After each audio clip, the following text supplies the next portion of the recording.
This fabulous poppy display really helps us at this time of remembrance.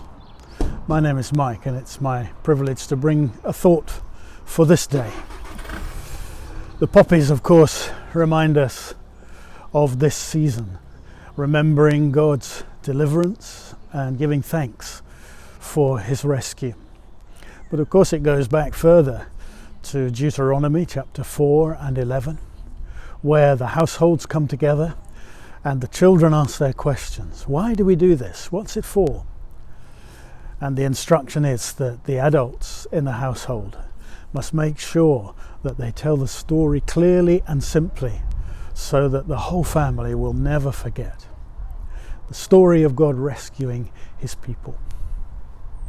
We give thanks to God and pray for those who continue to suffer violence and injustice. You know, Helen, my wife, and me, we spent a number of years in Egypt, and when we were in Egypt, it was always my honour and privilege to lead remembrance services on the 11th or thereabouts, but also another one. Many things in Egypt are done not once but twice. October the 23rd was the beginning of the second battle of El Alamein, and it was that weekend where we went up to the North Coast resort, as it now is, and we went to the 4 cemeteries, the 4 remembrance places, the German one, the Italian, the Greek, and the Commonwealth one, where the Egyptian band would greet us, because this was part of the story of Egypt too.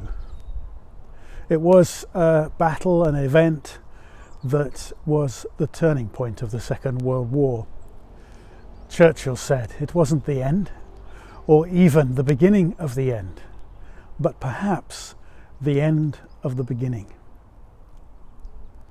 That November weekend followed in Old Cairo, or Heliopolis, the city of the sun, and we used to go as the sun rose. Looking back on those, there were 2 big surprises. First, as the number of veterans declined, the number of children grew. The kids and their schools latched on to remembrance. They wanted to know about this story, and they wanted not to forget. And when they came, we would often read those words of Jesus in John 15, verse 13. Greater love has no one than this, to lay down their life for their friends.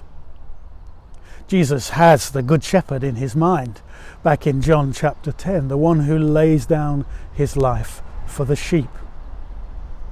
But think again about who says these words, because that's the second surprise.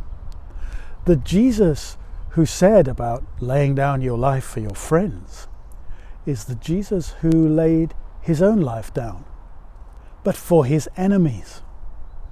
And he calls us as his friends to make the radical difference in how we treat our enemies.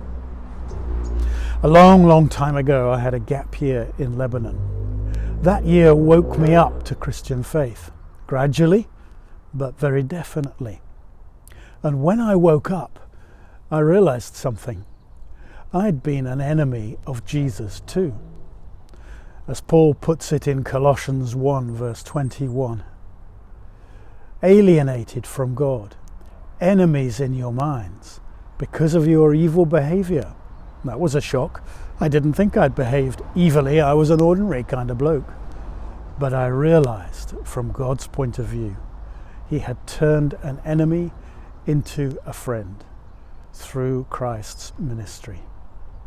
May the Lord, this remembrance time, open our eyes afresh, and may he equip us and enable us to join with him in the work of turning enemies into his friends through our lives and through our words.